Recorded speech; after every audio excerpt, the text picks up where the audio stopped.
1978 June മുതൽ 1980 June വരെയുള്ള കാലഘട്ടം മറ്റൊരു വഴിത്തിരിവിൻ്റെ കാലഘട്ടമായിരുന്നു.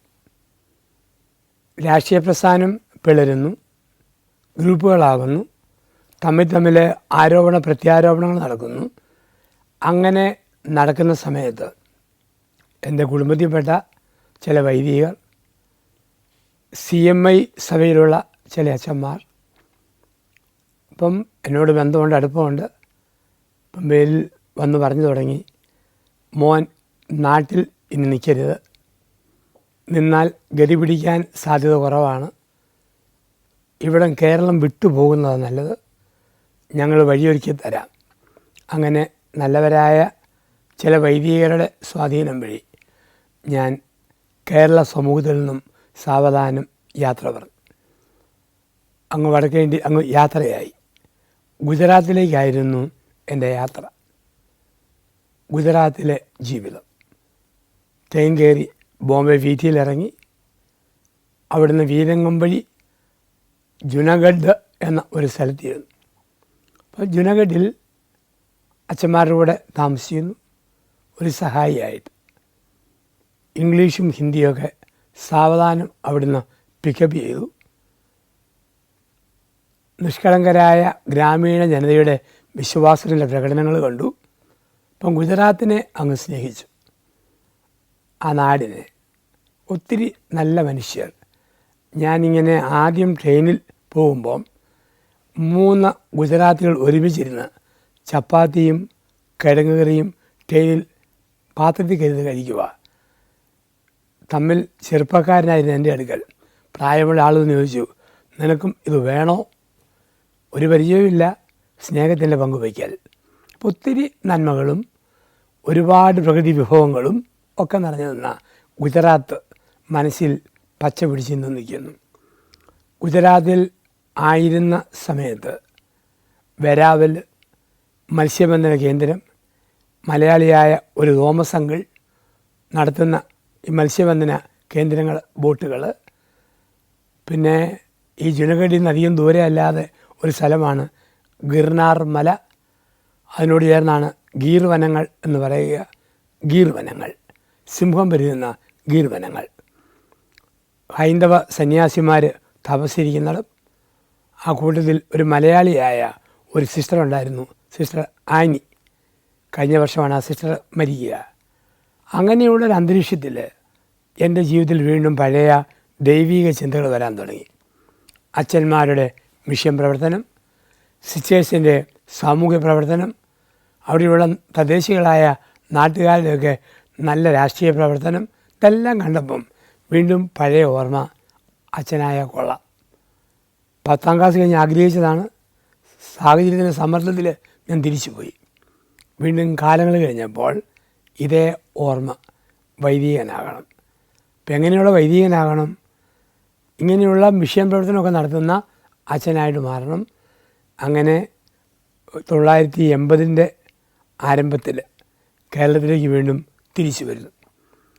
തിരിച്ച് വന്നു കഴിഞ്ഞപ്പോൾ എവിടെ അച്ഛനാകാൻ ചേരണം എന്നൊരു ചിന്തയുണ്ടായി. ആ ചിന്തയുടെ ഫലമായിട്ടാണ് കപ്പുച്ചിൻ സഭയിലേക്ക് കടന്നു വരിക. ആ വർഷത്തിൻ്റെ ആരംഭത്തിൽ ഒരു കുര്യാക്കോസ് കണ്ണങ്കര എന്നൊരച്ഛൻ സ്കൂളിൽ അധ്യാപകരെ ധ്യാനിപ്പിക്കാൻ വന്നു. അപ്പം അച്ഛനാകാൻ പോരാൻ താല്പര്യമുള്ളവരുണ്ടോ അന്വേഷിച്ചു വന്നു. അങ്ങനെ വന്നപ്പോൾ വികാരിയച്ഛൻ പറഞ്ഞ ഒരാളുണ്ട്, ഗുജറാത്തിൽ നിന്നൊക്കെ വന്നു, വേദപാഠം പഠിപ്പിക്കുന്നുണ്ട്, സാമർഥ്യമുണ്ട്, നിങ്ങൾക്ക് ചേരുമെങ്കിൽ നോക്കാൻ പറഞ്ഞു. അങ്ങനെ വീട്ടിൽ വന്നു, ഇഷ്ടപ്പെട്ടു. ഞാൻ അച്ഛൻ്റെ കൂടെ തന്നെ ഭരണങ്ങാനത്തേക്ക് പോന്നു. ദൈവവിളി ക്യാമ്പുണ്ടായിരുന്നു. ക്യാമ്പെല്ലാം കഴിഞ്ഞ് 1980 ഞാൻ സഭയിൽ ജൂൺ 9 കപ്പുച്ചിൻ സഭയിൽ ചേരാൻ തീരുമാനമെടുത്തു. അങ്ങനെ ഒരു സഭാ അംഗമായ ഒരു വൈദിക വിദ്യാർത്ഥിയുടെ ജീവിതം ആരംഭിക്കുന്ന ഒരു പുതിയൊരു കാലഘട്ടത്തിലേക്കുള്ള ആദ്യത്തെ ചുവടുവയ്പ്. ഗുജറാത്തിൽ നിന്ന് വന്ന ഇടവേളകളിൽ പാവങ്ങൾക്ക് പെര നന്നാക്കി കൊടുക്കുക, മരുന്നിന് കാശ് സംഘടിപ്പിച്ച് കൊടുക്കുക, എന്തെങ്കിലുമൊക്കെ ഉപകാരം ചെയ്യുക. അതിന് അന്നത്തെ മിഷൻ ലീഗിൽ പെട്ട കുറേ ചെറുപ്പക്കാർ കൂട്ടുകാരുണ്ടായിരുന്നു. അപ്പം അങ്ങനെ ചെയ്ത് നിന്നിട്ടാണ് സെമിനാരിലേക്ക് വരിക.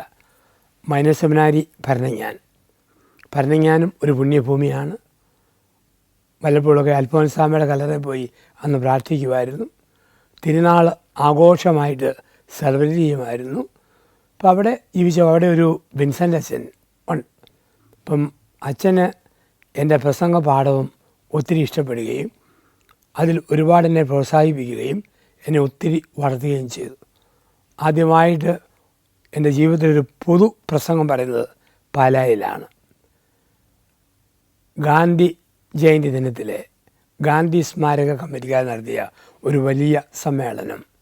അതിൽ പിന്നീട് ന്യൂനപക്ഷ കമ്മീഷൻ മെമ്പറായിരുന്ന ശ്രീറാം സാറൊക്കെ നേതൃത്വം വഹിക്കുന്ന സംഘടന.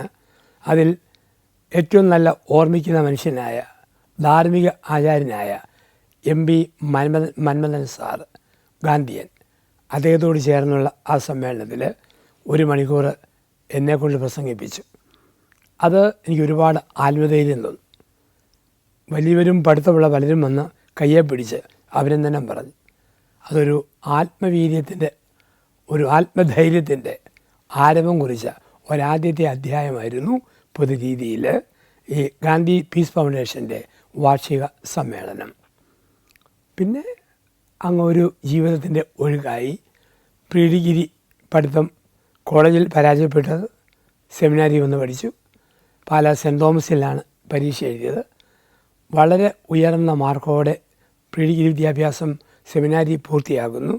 കാരണം ഒരു ടൈം ടേബിൾ വരുമ്പോൾ കഴിവ് ഒത്തിരി വർദ്ധിക്കും. ചിട്ടയായിട്ട് പഠിച്ചാൽ ആർക്കും വളരാൻ പറ്റും. ഇന്ന് ഒരുപക്ഷെ കുട്ടികൾക്ക് ഇല്ലാതെ പോകുന്നത് ഈ ചിട്ടയായ പഠനമാണ്. തോന്നുമ്പം കിടക്കും, തോന്നുമ്പോൾ എഴുന്നേക്കും. തലച്ചോറ് ബ്രെയിൻ അങ്ങ് ഡള്ളാവും, മെമ്മറി പവർ പോവും, കോൺസെൻട്രേഷൻ പോവും. എത്ര വായിച്ചാലും അത് ഫലിക്കാത്ത വിധത്തിലേക്ക് ജീവിതങ്ങൾ മാറാൻ ഇടയാവുന്നുണ്ട്.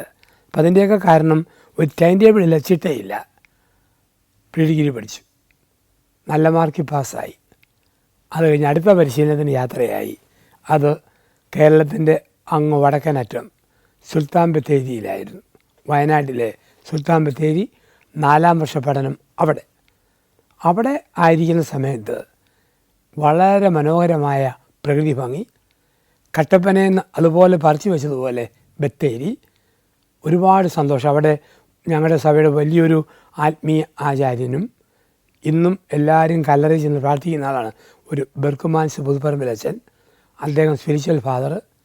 വിദ്യാർത്ഥികൾ ഒരുപാട് വളർത്തിയ ഒരു ക്രിസ്റ്റി അച്ഛൻ, ഒരു പോളച്ചൻ, ഒരു ശ്രീക് ബദർ, ഇവരെല്ലാം ഒരു കൊച്ചു ഗ്രൂപ്പ്. പക്ഷെ നന്നായിട്ട് നയിച്ചു. ഓരോരുത്തരും ഓരോ പണി ഏൽപ്പിച്ചു. വീട് പോലെ സ്വന്തം കാര്യം നടത്തുക, സ്വന്തം കാലിൽ എങ്ങനെ നിൽക്കാം, നിലപാടെങ്ങനെ എടുക്കാം, അതിൻ്റെ പ്രാഥമിക പരിശീലനം ലഭിക്കുന്നത് ഈ ബത്തേരിയിലാണ്. ബത്തേരി അടുത്തൊരു കൊച്ചു ഇടവകയുണ്ട്, വടക്കനാട്. ഞങ്ങൾ ബസ്സിൽ ഇറങ്ങിയിട്ട് കാട്ടിലൂടെ യാത്ര ചെയ്യണം. കാട്ടാന വരുന്ന സ്ഥലം. ഒരിക്കൽ പോകുമ്പോൾ ആന റോഡിൻ്റെ സൈഡിൽ നിൽക്കുന്നു. അവിടെ നിന്നു. ആന പോയതിന് ശേഷമുള്ള യാത്ര. പക്ഷെ ഇന്ന് പേടി തോന്നിയാലും അന്ന് ആ ഭയമൊന്നുമില്ല. ഒരു പ്രത്യേക ഒരു ത്രിൽ അതിൻ്റെ കാലഘട്ടമാണ്. ഇപ്പം വടക്കനാടെന്ന് പറയുന്ന കൊച്ചി ഗ്രാമവും അവിടുത്തെ ജനത്തിൻ്റെ സ്നേഹമൊക്കെ എൻ്റെ മനസ്സിൽ ഒരുപാട് സ്വാധീനിച്ചതാണ് ബത്തേരി. ക്രിസ്മസ് കൺവെൻഷനുകൾ ബത്തേരി നടക്കുന്നു. നല്ല മത ഐക്യങ്ങൾ, സ്നേഹസമൂഹം. ഇന്ന് ബത്തേരി വലിയൊരു ടൗണായി. അന്ന് അത്രയൊന്നുമില്ല. അപ്പോൾ അന്നുള്ള ആ ബത്തേരിയും ബത്തേരിയുടെ ജീവിതവും 4 വർഷക്കാലം ഒരുപാട് സ്വന്തം തീരുമാനമെടുക്കാനും സ്വന്തം കാര്യം നിൽക്കാനും മുന്നോട്ട് വളരാനുമുള്ള ഒരു പ്രചോദന ഉറവിടമായിട്ട് മാറുകയായിരുന്നു സുൽത്താൻ ബത്തേരി. അങ്ങനെ 4 വർഷത്തെ പരിശീലനം കഴിഞ്ഞു. 5ാം വർഷം വരുന്നു മൂവാറ്റുപുഴ. ഇത് രസകരമായൊരു വർഷം. അത് ഞങ്ങൾ പറയും നൊവിഷ്യേറ്റ്. 12 മാസം ആശ്രമത്തിന് പുറത്തു പോകാൻ പറ്റിയല്ല, അകത്തിരിക്കണം. നടക്കാൻ വേണ്ടി വൈകുന്നേരം ആഴ്ചയിലൊരു ദിവസം. നല്ല പണി, വെള്ളിയാഴ്ചകളിൽ നല്ല ഉപവാസം, ശരിക്കും പ്രാർത്ഥന, ശക്തമായ വായന, ഇതെല്ലാം ഉള്ള ഒരന്തരീക്ഷമായിരുന്നു 1985 മൂവാറ്റുപുഴ നൊവിഷ്യേറ്റ്. അപ്പോൾ അവിടെ ഇഷ്ടം നല്ല കൃഷികളുണ്ട്. ഞങ്ങൾ തന്നെ ഉൽപ്പാദിപ്പിക്കുന്ന നെല്ലുണ്ട്, പച്ചക്കറിയുണ്ട്, തേങ്ങയുണ്ട്, പന്നിയുണ്ട്, മീനുണ്ട്, റബ്ബറുണ്ട്, കൊടിയുണ്ട്. എല്ലാ രീതിയിലും നല്ല ഒരു കാർഷിക അന്തരീക്ഷം. ഇഷ്ടംപോലെ പശുക്കളെ വളർത്തുന്നു, പന്നിയെ വളർത്തുന്നു. സെൽഫ് സഫിഷ്യൻ്റായിട്ട് ജീവിക്കാനുള്ള എല്ലാം ഉള്ള മൂവാറ്റുപുഴ ലൊറേറ്റോ ആശ്രമം ആത്മീയ ജീവിതത്തിൻ്റെ അടിസ്ഥാനപരമായ മൂലകല്ലായിട്ട് ഈ നോവിഷ്യേറ്റ് ഭവനം മൂവാറ്റുപുഴ മാറുകയായിരുന്നു. അതിൻ്റെ അവിടെ താമസിക്കുമ്പം 6-ാം മാസം 1-ാം ദിവസം ഒരു പ്രത്യേക ക്രമീകരണമുണ്ട്. എല്ലാവർക്കും പുറത്തു പോകാം. രാവിലത്തെ കുർബാന കഴിഞ്ഞ് കാപ്പൂടി കഴിഞ്ഞ് 7 മണി കഴിയുമ്പോൾ ഒരു സൈക്കിളിൽ പുറത്തു പോകാം. വൈകിട്ട് 6:30 തിരിച്ചു വന്നാൽ മതി. ഇതൊരു രസകരമായിട്ടുള്ള ഒരു യാത്ര. വാഴയില വെട്ടി വാട്ടി കോട്ടി ഒരു പൊതി ചോറ് കെട്ടിത്തരും. അപ്പം ഞങ്ങൾ 5 രൂപ പോക്കറ്റ് മണി തരും. അന്ന് 5 രൂപ ധാരാളം മതി. കാരണം അന്നൊരു വട, സുഖിയൻ, ബോണ്ട, അപ്പം ഇതിനൊക്കെ 10 പൈസയേ ഉള്ളൂ. അപ്പം ഞങ്ങളെല്ലാവരും 12 പേര് 12 ദിക്കുകളിലേക്ക് യാത്രയായി. എല്ലാവരും വൈകുന്നേരം 6 കഴിഞ്ഞപ്പം വന്നു. ഒരാൾ ഒഴികെ. അബ്രാഹോ എന്നായിരുന്നു അദ്ദേഹത്തിൻ്റെ പേര്. അപ്പം വന്നില്ല. ഇന്ത്യയിലെ ഹൈന്ദവ തീർത്ഥാടന കേന്ദ്രങ്ങളിലൂടെയുള്ള സഞ്ചാരം പെൻഡ്രൈവിൽ സ്വന്തമാക്കാൻ ഇനി പറയുന്ന നമ്പറിലേക്ക് HP എന്ന് SMS ചെയ്യുക. HP എന്നീ 2 അക്ഷരങ്ങൾ മാത്രം. ഫോൺ 99544422. പിറ്റേ ദിവസം വെള്ളിയാഴ്ചയാണ്. വെള്ളിയാഴ്ച നെൽപ്പാടത്ത് കണ്ടം കളച്ച് ഞാറ് നടുന്ന നല്ലൊരു പണി. ഈ പണി കഴിഞ്ഞ് ഞങ്ങളെല്ലാം വന്ന് ഉപവാസ ദിവസമാണ്. രാവിലെ ഉപ്പുമാവും കട്ടൻ കാപ്പിയും, ഉച്ചയ്ക്ക് തിളപ്പിച്ച ജീരകവെള്ളം, 4 മണിക്ക് കാലിച്ചായ, രാത്രി 8 മണിക്ക് ചൂടുകഞ്ഞി, കണ്ണിമാങ്ങ, കടലത്തോരൻ തുടങ്ങിയ ഐറ്റങ്ങൾ. അപ്പോൾ ഞങ്ങൾ എല്ലാവരും പണി കഴിഞ്ഞ് ഒരു 4 മണിക്ക് വന്നു, കയറ്റി വിട്ടു. തലേദിവസം വരാൻ വൈകി ആളോട് പറഞ്ഞു, ഒരു ചെറിയ ശിക്ഷയായിട്ട് ഒരു കുഞ്ഞു പണിയും കൂടെ ചെയ്യണം. എന്താണെന്ന് ചോദിച്ചാൽ ക്ലാവ് പിടിച്ച ഒരു പഴയ നിലവിളക്ക്, അതും കൂടി ചുമ്മാ തേച്ച് കഴിക്കുകയുള്ളൂ. എക്സ്ട്രാ പണി, ഒരു മൈനർ കറക്ഷൻ പോലെ. എന്നിട്ട് വാഴയില ചാരം കയറേ മണൽ കൊടുത്തു, തേച്ച് കഴിക്കോളാൻ പറഞ്ഞു. അപ്പം ഞങ്ങൾക്ക് സങ്കടമുണ്ട്. കൊമ്പനാന് ചവിട്ടിയ പോകാത്ത ക്ലാവ് കൊടക്കമ്പി പോലെ മെലിഞ്ഞ ആൾക്ക് എന്നെ എടുക്കാൻ പറ്റും. ഞങ്ങൾ നോക്കിയിരുന്നു. അത്ഭുതമേ അത്ഭുതം. ഈ സഹോദരൻ ചമ്രം പടഞ്ഞു നിന്നിട്ട് വാഴയില, ചാരം, കയറ്, മണൽ ഇതെല്ലാം ചേർത്ത് ഈ വിളക്കിൽ 2 തിരുമ, ഒറ്റ ഉരുമ, ഒരു മിനുക്കം, ഒരു പിടുത്തം. 15 മിനിറ്റ് കഴിഞ്ഞപ്പം ക്ലാവെല്ലാം പോയിട്ട് വിളക്ക് 22 ക്യാരറ്റ് സ്വർണ്ണാഭരണം പോലെ വെട്ടിത്തിളങ്ങി. അപ്പം ഞങ്ങൾ ചോദിച്ചു, ഉല്ലാസ സമയത്ത് ഇത്രയും ആരോഗ്യമില്ലാതെ ബദറങ്ങനെ 2 പിടുത്തത്തിന് ഈ വിളക്കിൻ്റെ ക്ലാവ് കളഞ്ഞത്? അദ്ദേഹത്തിൻ്റെ മറുപടി ആരോടും പറയേണ്ട, സുപ്പിയരച്ചൻ്റെ മോന്തയാന്നോർത്ത് ഒറ്റ പിടുത്തം പിടിച്ചപ്പം ക്ലാവും പോയി, ചെളിയും പോയി, കരിയും പോയി. അപ്പം ചില അനുഭവങ്ങൾ, രസകരമായ ഓർമ്മകൾ സമ്മാനിച്ച നോവിഷ്യേറ്റ് 12 മാസം കഴിഞ്ഞു. 12 മാസം കഴിഞ്ഞ് ഈ കുപ്പായം ധരിക്കുന്നു. 985 ഈ ലോക ധരിച്ച് പോരുക. ഞങ്ങളുടെ ഈ കുപ്പായം എന്ന് പറഞ്ഞാൽ ഒരുപാട് പ്രത്യേകതയുണ്ട്. ഞാൻ പലപ്പോഴും അത് പൊതു സദസ്സുകളിൽ പങ്കുവെക്കാറുണ്ട്.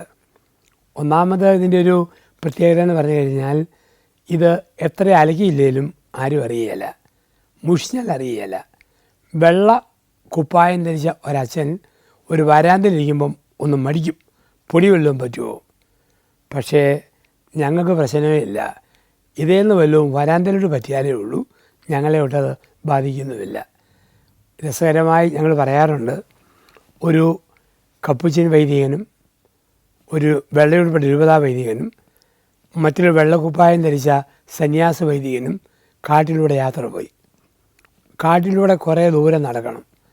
അപ്പോൾ രാത്രി നടക്കാൻ പേടി, ക്രൂരമൃഗങ്ങൾ ഉപദ്രവിച്ചാലോ. അപ്പം ഒരു ഗുഹ കണ്ടു. അതിനകത്ത് ചെറിയ റാന്തൽ വിളക്ക് കിടക്കുന്നുള്ളൂ, നല്ല നീളമുള്ള ഗുഹ. അപ്പം ഇവർ പറഞ്ഞു, ഒരാൾ രാത്രി 9 മുതൽ 12 വരെ ആ ഗുഹയ്ക്കകത്ത് കിടന്ന് ഉറങ്ങാം. അപ്പോൾ അവിടെ ഒരു പശുവും ഒരു കിടാവും ഒക്കെ അകത്ത് കെട്ടിയിട്ടുണ്ട്. അതിൻ്റെ ചാണകത്തിൻ്റെയും ഗോമൂത്രത്തിൻ്റെയും മണമുണ്ട്. അതൊക്കെ സഹിച്ചാണേലും കിടക്കാം. അടുത്ത ആൾ 12 മുതൽ 3 വരെ. ഞങ്ങളുടെ കപ്പൂച്ചിൻ അച്ഛനോട് പറഞ്ഞു 3 മുതൽ 6 വരെ. അപ്പം 3 മണിക്കൂർ വീതം വെച്ചു. ആദ്യമേ 9 മണിക്ക് വെള്ളപിടിപ്പെട്ട വികാരി അച്ഛൻ ഗുഹയ്ക്കകത്ത് കയറി. ഒരു 15 മിനിറ്റ് കഴിഞ്ഞ് മൂക്കും പൊതി ഓടി വന്നു. പശുവിൻ്റെയും കിടാവിൻ്റെയും ഗോമൂത്രം ചാണകം മണം കാരണം, വാട കാരണം കിടക്കാൻ പറ്റുന്നില്ല, ചാടിപ്പോന്നു. അത് കഴിഞ്ഞ് വെള്ളക്കുപ്പായം തേച്ച് മറ്റൊരു സന്യാസവൈദി കയറി ചെന്നു. അദ്ദേഹവും അരമണിക്കൂറായപ്പോൾ ചാടി വന്നു. എന്തൊരു നരം സഹിക്കാൻ മേല. ഒരു 10:30 ആയപ്പോൾ ഞങ്ങളുടെ കപ്പുച്ച സന്യാസി അകത്ത് കയറി. ഒരു 15 മിനിറ്റ് കഴിഞ്ഞപ്പം പശുവും കിടാവും ചാടി വന്നു. ഈ കുപ്പായത്തിൻ്റെ മണം സഹിക്കാൻ മേല. അപ്പോൾ എത്ര അലക്കിയില്ലെങ്കിലും അറിയാത്തൊരു വേഷം ഈ വേഷം. ഇത് ആൾക്കാർക്കും ഇഷ്ടമാണ്. ഈ വേഷത്തിൽ ഞങ്ങളെ കാണുന്നതും ഞങ്ങൾക്കിഷ്ടമാണ് ഈ വേഷത്തിൽ പുറത്തു പോകുന്നതെല്ലാം. ഏറ്റവും കൂടുതൽ പോക്കറ്റുള്ള സഭക്കാർ ഞങ്ങളാണ്. ഞങ്ങളുടെ ഇടതുവശത്തും വലതുവശത്തും ഒക്കെ പോക്കറ്റാണ്. പുറകിൽ എയർബാഗ് പോലെ വിശാലമായ പോക്കറ്റ്. ഞങ്ങളുടെ ഒരച്ഛൻ ബസ്സിൽ യാത്ര ചെയ്യുമ്പോൾ അച്ഛൻ്റെ പുറത്തെ തൊപ്പി ഇങ്ങനെ വിടർന്നു വന്നു. 4 വയസ്സോളം പ്രായമുള്ള ചെറുക്കൻ ഓറഞ്ച് പൊളിച്ച് തന്നിട്ട് അതിൻ്റെ തൊലി ലെറ്റർ പോസ്റ്റ് ചെയ്യുന്ന പോലെ അച്ഛൻ്റെ പുറകിൽ ഡിപ്പോസിറ്റ് ചെയ്ത അനുഭവം. ഞങ്ങളുടെ അച്ഛന് ഹൈറേഞ്ച് ഭാഗത്തേക്ക് ബസ്സിൽ വൈകുന്നേരം 3 മണിക്ക് യാത്ര ചെയ്യുക. ബസ്സിൽ നിറയെ ആൾക്കാരുണ്ട്. മുണ്ടക്കയത്ത് നിന്ന് അച്ഛൻ ബസ്സിൽ കയറുക. എല്ലാവരും നല്ലൊരു മയക്കത്തിലാണ്. കുട്ടിക്കാനം ഭാഗമൊക്കെ ആയപ്പോഴത്തേക്ക് അച്ഛൻ നോക്കുമ്പോൾ ഒരു 40 വയസ്സുള്ള സ്ത്രീ കമ്പിയെ ചാരിയിരുന്ന് ഉറങ്ങുന്നു. 3.5 വയസ്സോളം പ്രായമുള്ള മോൻ ഈ അമ്മയുടെ അടുത്ത് നിന്നാലും കമ്പിയിലൂടെ അണ്ണാനെ പോലെ അള്ളിപ്പിടിച്ച് കയറുന്നു, ഇറങ്ങുന്നു. ഭയങ്കര പ്രകടനം. അച്ഛനത് ഇഷ്ടപ്പെട്ടു. അച്ഛൻ വിനെ നോക്കി ചിരിച്ചു. അവൻ സാവധാനം തട്ടിമുട്ടി ഒരുമി അച്ഛൻ്റെ അടുക്ക് വന്നു. അവൻ അച്ഛനെ സൂക്ഷിച്ച് നോക്കി. അവന് ഏറ്റവും ഇഷ്ടപ്പെട്ട അച്ഛൻ്റെ ശരീരഭാഗം ഈ കയറായിരുന്നു. അവൻ സാവധാനം വള്ളി കയ്യിലെടുത്തു. ഇതിൻ്റെ ഈ അറ്റമെടുത്തിട്ട് മൂക്കയിലും ചെവിയിലും കണ്ണയിലും കാതയിലും താടിയിലും മൂക്കയിലൊക്കെ തിരുമാൻ തുടങ്ങി. അച്ഛന് ഇറങ്ങേണ്ട സ്ഥലമായിട്ടും ഇവൻ വള്ളിയെന്ന് പിടിപിടിയല്ല. അച്ഛൻ പിടിച്ചു വലിച്ചു. അവൻ പിടിവിട്ടു. ഇവൻ കരയാൻ തുടങ്ങി. തള്ള ഞെട്ടി എഴുന്നേറ്റു. യാത്രക്കാരൊക്കെ എഴുന്നേറ്റു. നിർത്തിയ ബസ്സിൽ നിന്നും സൂട്ട് കേസും തൂക്കി പിടിച്ച് അച്ഛൻ ഇറങ്ങിപ്പോകുമ്പോൾ അവൻ അച്ഛനെ ചൂണ്ടി അമ്മയോട് പറയുക, നോക്കമ്മേ ദാണ്ടെ പശുമാമ്മ ഇറങ്ങിപ്പോന്നു. ഇതായിരുന്നു കമൻറ്റ്. അപ്പോൾ ഈ വേഷം ധരിക്കുന്നു. 1985 മെയ് 15-ാം തീയതി വേഷം ധരിച്ചു. ഇത് ധരിച്ച് ഞാൻ തിരിച്ച് പോരുകയാണ്. തിരിച്ച് എനിക്ക് പോരുമ്പം മൂവാറ്റുപുഴയിൽ നിന്ന് വാഴക്കുളം തൊടുപുഴ, പാല ഇരാറ്റുപേട്ട, വാഗമണ് വഴി വേണം പോകാനായിട്ട് കട്ടപ്പനയ്ക്ക്. വേദപാഠ അധ്യാപകർ മേടിച്ചു തന്ന പൈനാപ്പിൾ ടേസ്റ്റുള്ള മുട്ടായിയുടെ കഴിച്ചതിൻ്റെ ബാക്കി വന്ന 2 എണ്ണം എൻ്റെ വലതുവശത്തെ പോക്കറ്റിലിട്ടു. 1 രൂപയുടെ നോട്ട് മാറി 10 പൈസയുടെ 10 ചില്ലറ തുട്ടുകൾ ഇടതുവശത്തെ പോക്കറ്റിലിട്ടു. 5-ൻ്റെയും 10-ൻ്റെയും 20-ൻ്റെയും ഓരോ നോട്ട് നെഞ്ചത്തുള്ള പോക്കറ്റിലിട്ടു. ഈ ഭൂമിയിൽ ഏറ്റവും പോക്കറ്റുള്ള സഭക്കാർ ആരെന്ന് ചോദിച്ചാൽ ഞങ്ങൾ കപ്പുച്ചിൻ അച്ഛന്മാരാണ്. ഞങ്ങളുടെ ദേഹം മുഴുവൻ പോക്കറ്റാണ്. വലതുവശത്ത്, ഇടതുവശത്ത്, വയറേൽ, പുറകിൽ വിശാലമായ തൊപ്പി പോലെ പോക്കറ്റ്. ആരെവിടുന്ന് എന്നാ തന്നാലും മേടിച്ചോണം. അതിന് പോക്കറ്റും തയ്ച്ച് തന്ന് ലോകം മുഴുവൻ ഞങ്ങളെ അയച്ചിരിക്കുക. ഞാനിങ്ങനെ പോരുമ്പോൾ പാലാ സ്റ്റാൻഡിൽ വന്നപ്പോൾ കയ്യിലെ ചില്ലറ പൈസ തീർന്നു പോയി. ഇടതുകൈ ചോദിച്ചൊരു ഭിക്ഷക്കാരൻ കയറി വന്നു. ഞാൻ PTMS ബസ്സിലിരിക്കുകയാണ്. അപ്പം ഭിക്ഷക്കാരൻ കയറി വന്നു. ധർമ്മം ചോദിക്കുകയാണ്. ധർമ്മം എൻ്റെ അടുക്ക വന്നു. ഈ ചില്ലറ പൈസ മുഴുവൻ വഴിക്ക് തീർന്നു പോയി. ധർമ്മക്കാരൻ വന്നപ്പോൾ 10 പൈസ കൊടുക്കാനില്ല. 5 രൂപയുടെ നോട്ട് ധർമ്മക്കാരൻ്റെ പാത്രത്തിലിട്ടിട്ട് 4.90 പെറുക്കിയെടുക്കുന്നത് അതിനേക്കാൾ ധർമ്മത്തരം. ആൾക്കാർ പറയും കള്ളക്കത്തനാർ 5 ഇട്ടിട്ടുള്ള 6 പൊക്കിക്കൊണ്ട് പോകണം. ഇനി 5 രൂപ ധർമ്മക്കാരൻ കൊടുത്ത് തിന്നാൽ കണക്ക് ചോദിക്കുമ്പം സുപ്പീരിയച്ചൻ ചെവിക്ക് പിടിക്കും. ഞാൻ ചിരിച്ചുകൊണ്ട് പറഞ്ഞു, ചേട്ടാ ചില്ലറ പൈസ തീർന്നു പോയി, 2 മുട്ടായി ഉണ്ട് തരട്ടെ. ഇയാൾ സഹതാപത്തോടെ ചളുങ്ങി തട്ടി എൻ്റെ നേരെ നെറ്റി പിടിച്ചു. ഞാൻ അതിലേക്ക് 2 മുട്ടായി ഇട്ട് കൊടുത്തു. യാത്രക്കാർ കുലുങ്ങി ചിരിച്ചു. ഇയാൾ ഊറി ചിരിച്ചു. വണ്ടി സാവധാനം പോകാറാകുമ്പോൾ പാത്രത്തിൽ മുട്ടായിയും കുലുക്കി ഇയാൾ ബസ്സിൽ നിന്ന് ഇറങ്ങി പോവുക. എന്നെ നോക്കി ദുഃഖത്തോടെ ജീവിച്ചുകൊണ്ട് ഈ മനുഷ്യൻ്റെ പോക്ക് അയാളുടെ ചിരി കാണുമ്പോൾ ഉറപ്പാണ്. അയാളുടെ ഉള്ളിൻ്റെ ഉള്ളറകളിൽ പറയുന്ന പോലെ ദൈവമായ കർത്താവേ, എന്നെക്കാട്ടിലും വലിയ ധർമ്മക്കാരൻ ഈ വണ്ടിക്കകത്തുണ്ടല്ലോ എന്ന രീതിയില്ല. പിന്നെ പലപ്പോഴും പാലാ സ്റ്റാൻഡിൽ വെച്ച് ഈ യാചകനെ കണ്ടിട്ടുണ്ട്. ജീവൻ പോയാൽ അടുത്ത് വരികയില്ല, ദൂരെ കൂടെ മാറി മാറി പോകത്തേ ഉള്ളൂ. ചേട്ടായെന്ന് വിളിച്ച് എന്തെങ്കിലും കൊടുത്താൽ വന്ന് സ്വീകരിക്കും. എത്ര ചെയ്യുന്നു എന്നല്ല ചെയ്യുന്ന മനസ്സ്, എത്ര ചെയ്യുന്നു എന്നല്ല ചെയ്യുന്ന മനസ്സ്. അപ്പം അങ്ങനെ നൊവിഷ്യേറ്റ് കാലഘട്ടത്തിൻ്റെ അനുഭവങ്ങളിലൂടെ പൂർത്തിയാക്കി 1986 അടുത്ത സ്ഥലമായ തൃശ്ശൂരിൽ ഫിലോസഫി പഠിക്കാൻ തൃശ്ശൂരിലേക്ക് യാത്രയായി. തൃശ്ശൂർ യാത്ര അത് ഫിലോസഫിയുടെ ഒരു കാലഘട്ടം. ഒരു പ്രാവശ്യം പരീക്ഷ എഴുതി സെക്കൻഡ് ഇയർ എഴുതുമ്പോൾ ഉത്തരക്കടലാസ് പേപ്പറൊന്നുമില്ല. കാരണം അന്ന് അധ്യാപകരുടെ ഒരു വലിയ സമരമായിരുന്നു. ഞാൻ തന്നെ അവിടെ ചെന്നിട്ട് ജോലിക്കാരുടെ കൂടെ ഇരുന്ന് വേസ്റ്റ് പാത്രത്തിലേക്ക് തള്ളിയിട്ടതുപോലുള്ള പേപ്പറുകൾ കണ്ടുപിടിച്ച് റിസൾട്ട് ശരിയാക്കിയതിൻ്റെ ഓർമ്മ ഇന്നും മനസ്സിലുണ്ട്.